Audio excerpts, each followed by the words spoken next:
नांदेडमध्ये कर्जमाफीच्या मागणीसाठी शेतकऱ्याने जिवंत समाधी घेण्यासाठी आपल्या शेतातच खड्डा खोदल्याची घटना समोर आली आहे।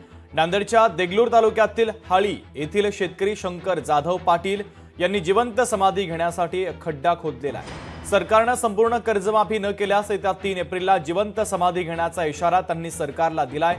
या शेतकऱ्यासोबत संवाद साधलाय आमचे प्रतिनिधी कमलाकर बिरादार यांनी। पाहूयात।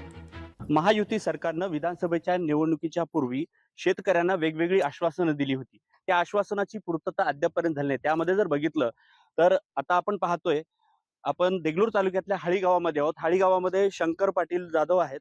ह्यांनी कर्जमाफीसाठी स्वतःची जिवंत समाधी घेण्याचा यांनी निश्चय केलेला आहे। त्यासाठी आपण बघू शकतो या ठिकाणी त्यांनी एक खड्डा सुद्धा या ठिकाणी करण्यात आलेला आहे आणि त्यांच्या समर्थनार्थ जर बघितलं तर सर्व गावकरी सुद्धा त्यांच्या समर्थनार्थ या ठिकाणी त्यांच्या या उपोषणामध्ये सामील झालेले आहेत। आपल्यासोबत जाधव पाटील आहेत। पाटील साहेब, तुम्ही काय सांगाल की आता तुम्ही जिवंत समाधी घेण्याचा निश्चय केलाय, काय करणार?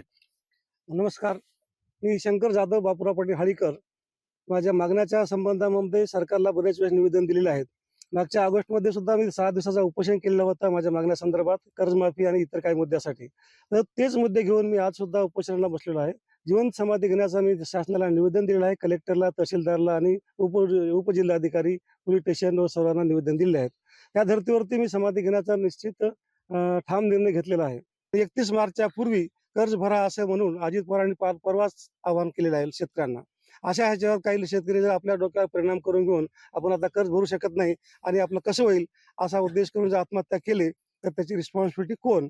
शेतकऱ्यांनी आत्महत्या केली तर त्याची जबाबदारी कोणी घेत नाही। मात्र शासनाला जागं करण्यासाठी आणि सर्व लोकांना जागृत करण्यासाठी यांनी हे जिवंत समाधीचं हत्यार उपसलेलं आहे। यावरती आता शासन दरबारी काय विचार होणार आहे हे पाहणं औत्सुक्याचं ठरणार आहे। कमलाकर बिरादार, हाळी, नांदेड। लोकशाही मराठी ऐका, पहा, जागरूक रहा।